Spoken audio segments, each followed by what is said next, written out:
Welcome to the Achiever Universal Track Carrier training video. This particular Universal Track Carrier is outfitted with a Terex TC-55 High Ranger aerial.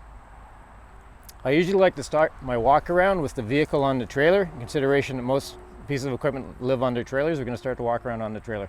So what I'm looking for with my walk around the trailer is I'm checking the oil level in the oil hubs, and most particularly I'm checking my track for any signs of wear or damage. This section of the track right here is known as the crosslink. This is the tire guide, and this is the backing plate. It's not unusual for these machines to take a little bit of track damage every year. Most of it is be minor, and it's not going to stop you from working, but you do want to make sure you see what's going on and not let it get out of hand.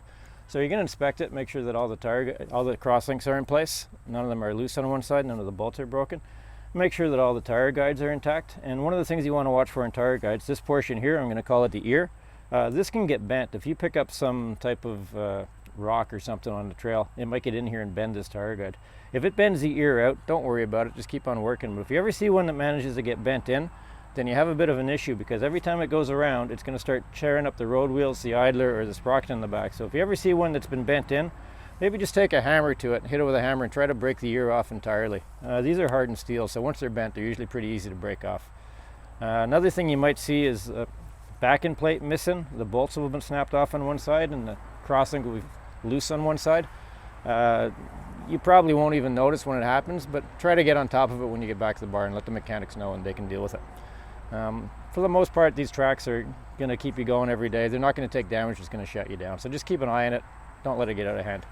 The other thing I like to check when it's up on the trailer is track tension. I usually check it at the third road wheel right here, and what I do is I just put my hand on top of the road wheel like that, and I try to lift the track with my thumb. If this one is a little bit loose right now, I can't quite lift it. It's probably perfectly okay to operate like this. New machines, the track takes a little bit of a set. So for about the first 6 months, 100 hours maybe, the belts are going to continue to stretch. The track's going to take a little bit more attention for the first 6 months and for the rest of its life. So if you're going to tension up your tracks, what you do is up in the front of the machine,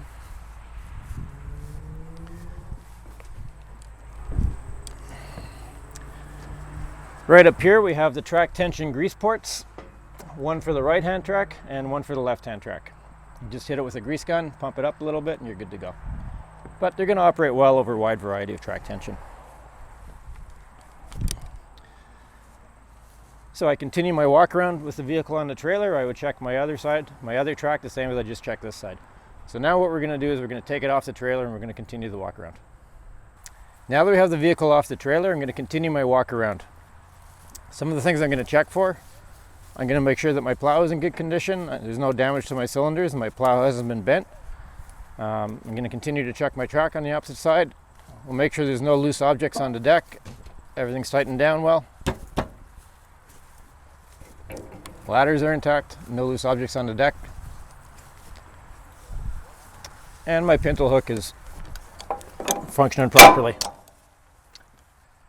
And over here we have the hydraulic oil tank. The oil level should be within the arrows when the vehicle's on level ground and the oil is at 50 degrees Celsius, so somewhere around there. DEF tank is inside here. The DEF tank is size proportioned to the fuel tank. That's 40 US gallon fuel tank in this machine. Should be good for about 12 hours normal endurance, and you should fill the DEF tank every time you fill the fuel tank. Final drives in the back. If you ever have any problems with this vehicle where it becomes immobile when it's off-road and you have to tow it, you're going to have to disengage the final drives. In order to disengage the final drives, what you're going to do is you're going to loosen up these 3 screws right here. You're going to take this blue plate off, flip it around so the dimple is in, and then when you put that plate back in, it's going to push a shaft in, and that's going to disengage the final drive. Remember, when you disengage the final drive, you're also going to disengage the brakes. So make sure the vehicle has the outriggers down, it's blocked, or you've made some other effort to ensure that it doesn't run away on you. This vehicle is equipped with grounding straps in the front and rear. This is copper clad steel right here, so if you clamp onto that, the whole chassis will be grounded. This vehicle is equipped with 2 D-rings in the front and 2 D-rings in the back. These are rated for 18,000 pounds each. This vehicle is built right now as approximately 20,000 pounds, so you can use these for both tie down and vehicle recovery. If you're going to use them for vehicle recovery and the machine is really stuck or you have to pull it in an oblique angle, we recommend that you put a bridle across both D-rings just to split the load across both of them. This is the battery box. Inside here you're going to find the battery master switch right here. We have a couple of maiden breaker right here, and there's a couple of other electrical components inside here. We also have a small storage compartment for any additional tools you may have, small tools that may fit in there. Some of the features on the tail shelf of this machine is right back here. We have the engine start and stop control.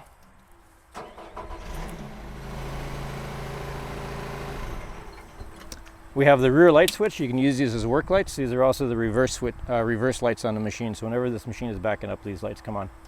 We have the 12-volt boom pump right here. Outrigger interlock override right over here and a momentary contact switch. The outriggers have to be down to about 75 degrees before this boom will operate. Should anything ever go wrong with the system and you want to bring the boom down, you can use the momentary contact override for that. And the selector switch for the outriggers or aerials. 3-position switch. Bottom for outriggers, middle is off, and up is for aerial. We also have a 12-volt outlet back here for the winch. The electric winches can go into the pintle hook receiver right here. Fuel filler right here, 40-gallon tank, good for about 12 hours normal endurance. We have access handles. We have the lower one down here and the upper one up here, so you can always maintain 3-point of contact when you're getting into the cab. This one is particularly helpful when the vehicle is up on the outriggers.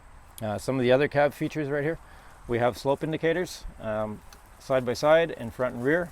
We rate this machine for 15 degrees side by side, and we can climb above 40 degrees front and rear on it right here. Small engine access door right here. And we have the operations manual inside this box right here. Back here behind the driver's seat, we have a conventional 12-volt outlet for any accessories, and we also have a USB charger port right there. Okay, some of the dash features in this unit, starting over here on the right-hand side, we have the horn right here, we have the beacon light on top, we have the interior dome light, we have the rear work lights, and the front headlights right here. Brake release I'll explain in a minute. The ignition switch on this machine is only wired on the start and run position, so the accessory position on this one is not hooked up to anything. Over here, if this vehicle was a closed cab and equipped with a heater, this would be for the heater blower, and this is the auxiliary hydraulic switch. So whenever you want the aerial to work or the outriggers to work, this aerial hydraulic switch has to be in the on position. On will be indicated by the green light right there. Okay. Starting the unit, I'm going to turn the key to the right. We're going to wait for the dash to wake up.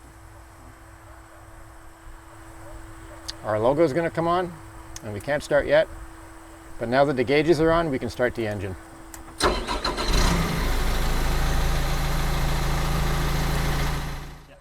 This is the engine information display. It's going to give you the engine oil pressure right here. It's going to give you the hydraulic oil temperature here.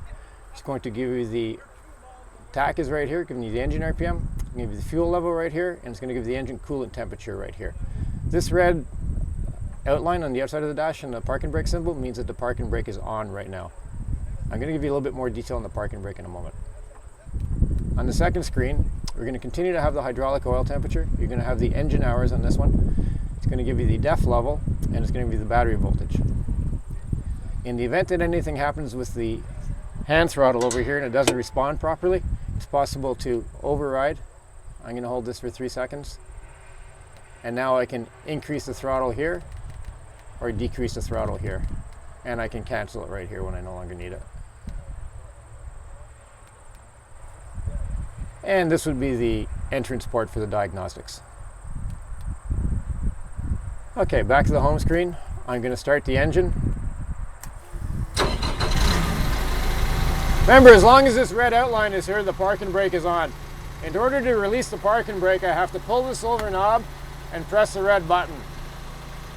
Park and brake is off, but watch what happens. If I release this red button right now, the park and brake comes back on. That's because on this unit, as a safety feature, the park and brake is interlocked to the seat belt. If my seat belt is not connected, my park and brake won't release. I'm going to start her up one more time.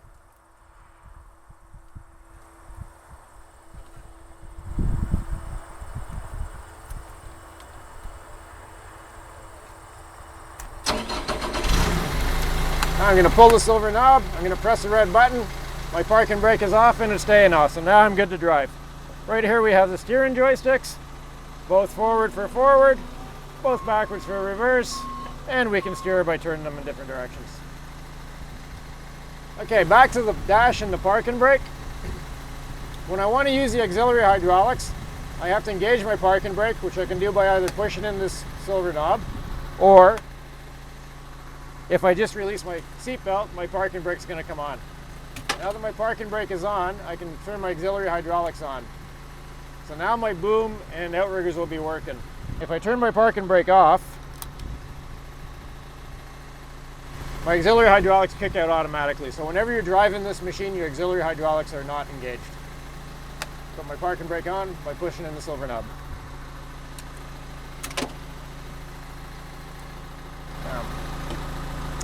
Over on this side, we have the hand throttle.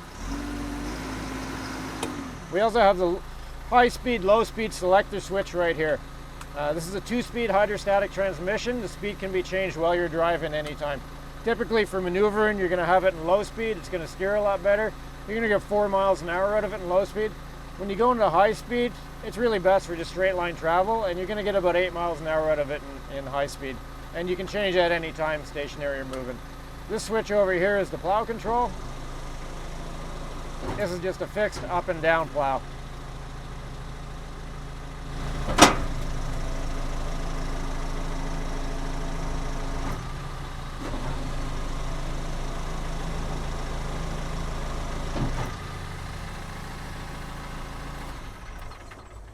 Now we're going to set up on the machine on outriggers, and we're going to start using the aerial. I'm going to start the engine back here. I'm going to select outriggers over here.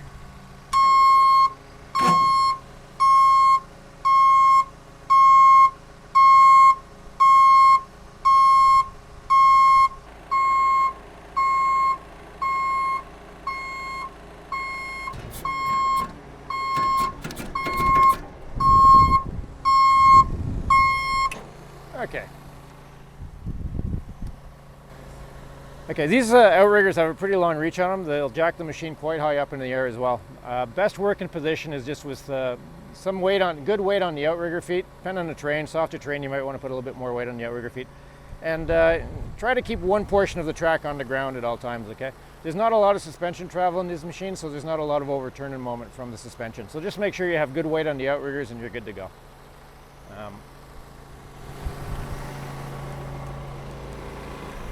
In the event that the engine has stopped functioning and you have to tow the machine and recover it from the field, it's possible to raise the outriggers with the 12-volt pump. I'm going to put the selector control in the outriggers position. I'm going to operate the 12-volt pump through the push button. Now, I'll be able to raise the outriggers and get them back into the storage position with the 12-volt pump should I have to.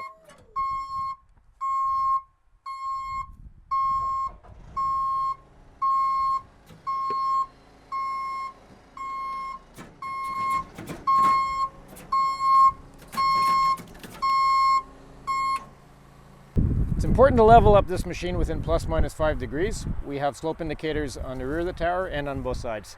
Under the ANSI standards that we built to, we verify the stability at 5 degrees at a level. If it goes beyond 5 degrees at a level, stability is no longer guaranteed. Okay, so bear that in mind. Try to keep this machine within ±5 degrees. So as you can see, we have a lot of outrigger reach on these machines, so it is possible to get it leveled up on some pretty uneven terrain. So try to keep it within ±5 degrees. You should be able to work in most off-road conditions. Remember, however, this is not a safe working condition, okay? So always try to keep one portion of the track on the ground at any given time.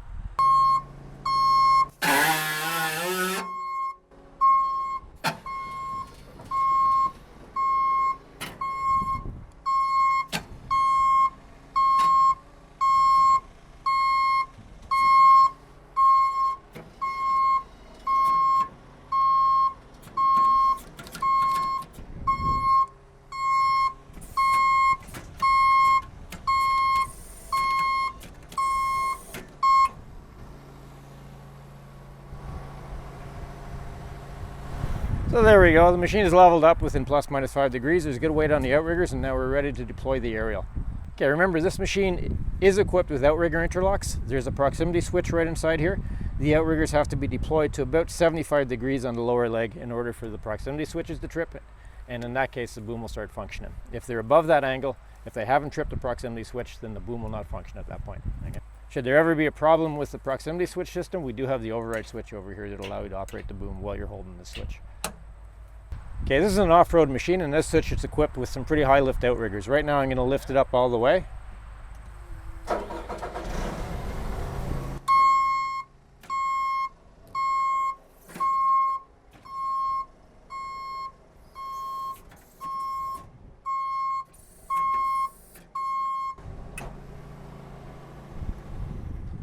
So you can see we can jack this machine up pretty high in the outrigger legs. So when you're on uneven terrain, it's pretty easy to level this machine up on some pretty uneven slopes, okay? But bear in mind, this is not a safe working condition. You always want to try to have one portion of the track on the ground. So just level it up, raise it up as little as possible to have it within that plus minus 5 degrees, and try to leave one portion of the track on the ground. In order to use the aerial, we're going to put the selector switch up in the aerial position. Now we have the auxiliary selector switch on the dash is in the on position. The selector switch on the tail shelf is in the aerial position. So now we're good to operate the aerial. So I'm going to come up here. I'm going to go up in the front, and I'm going to undo the front boom latch right here.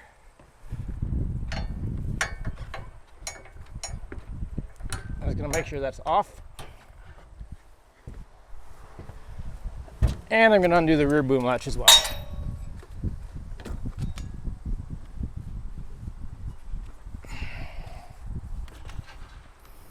Okay, at the lower controls, we have an engine start-stop control.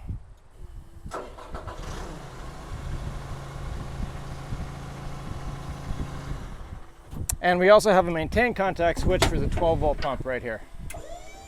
So if you have somebody up in the air and the engine is stopped and you have to bring them down, you'll be able to turn this on, use the lower selector, and then work with these controls to bring your boom down.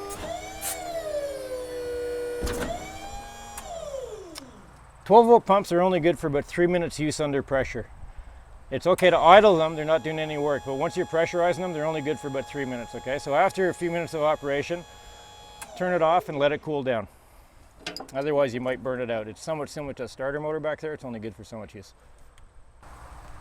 Okay, from the lower controls position, we have the selector right here. When we want to work in the bucket, we're going to push it into the upper position in the maintain position. If we're going to work from the lowers, we're going to pull it out, and this is momentary, so you're going to have to hold it whenever you use any of the other lower controls. So starting right here, we're going to have our rotation, push for clockwise, pull for counterclockwise, upper boom right there, unfold and fold, lower boom, up and down, platform tilt, if you want to dump the water out of the platform, right here, counterclockwise, clockwise, and for the jib winch right here, up and down. Because we're going to be working from the bucket, we're going to put the selector in the upper control position.